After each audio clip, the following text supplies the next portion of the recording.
Hi runners, today as part of Together We Move, we are going to be working on those tight hip flexors. Probably been sitting a little bit more than you're used to, and the result can be hip pain, IT band, knee, so we want to take care of that, right? I'm Amanda from RunToTheFinish.com.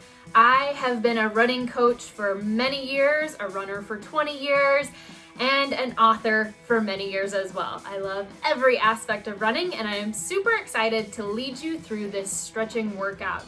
So while we do the stretches, I'm going to be explaining a little bit more of why we're doing it and the importance of really stretching our hip flexors.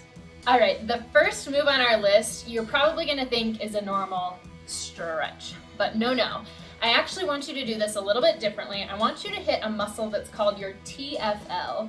It's often overlooked and therefore very tight and can cause all kinds of hip issues. So in the normal stance, if you were going to be doing a hip stretch, you've got your legs kind of staggered.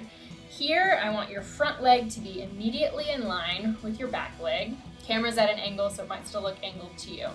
That's why I have something here to kind of put your hand on for a little balance. And then with the leg that's down, we want to push that hip out.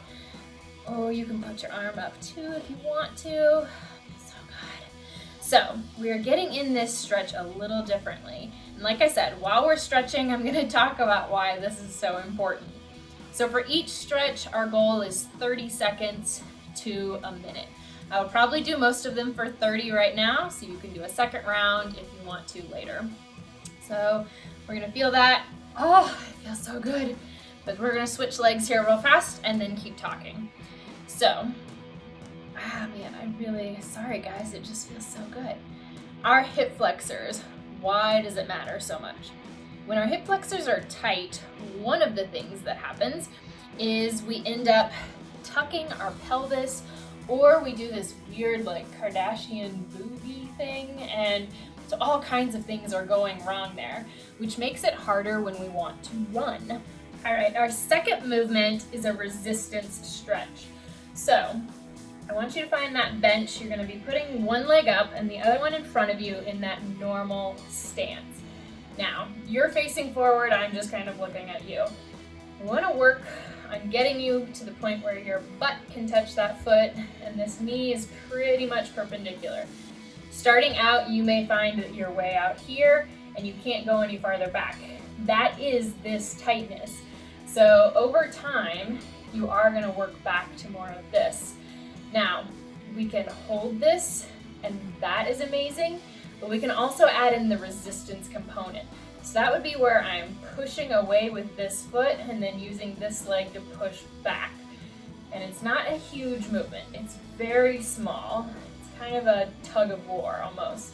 And you do kind of 10 repetitions of that.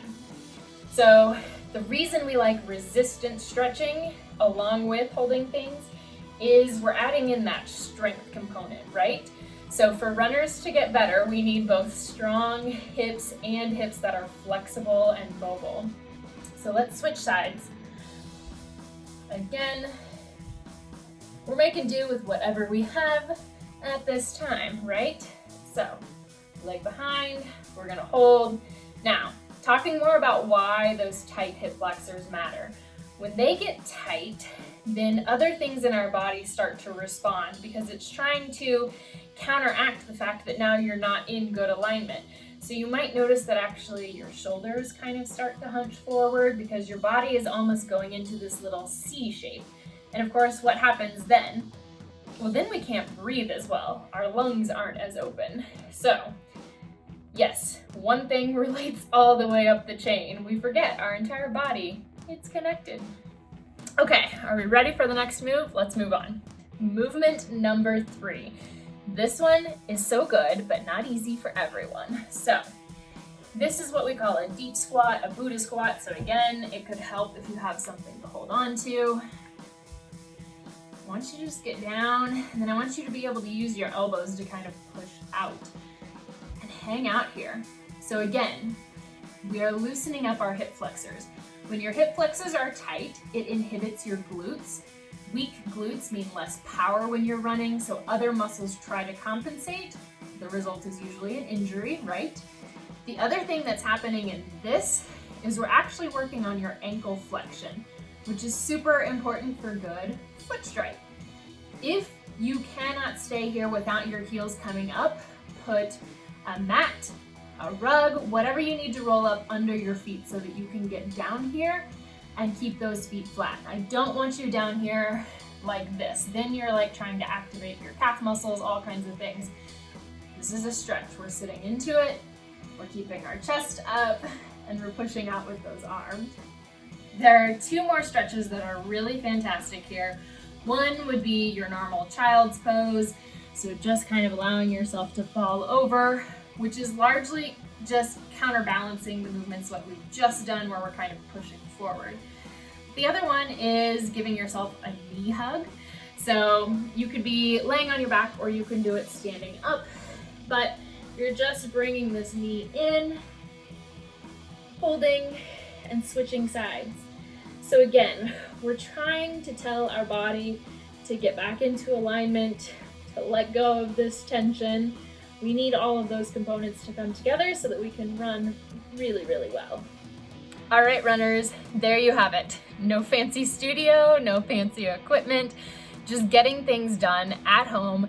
No excuses, because it's going to feel so good after sitting, and it's going to ensure that when you head out for the next run, your body feels good too. So I am always around for more questions. Please hit me up on social media, and I can't wait to see more of you out there running injury-free.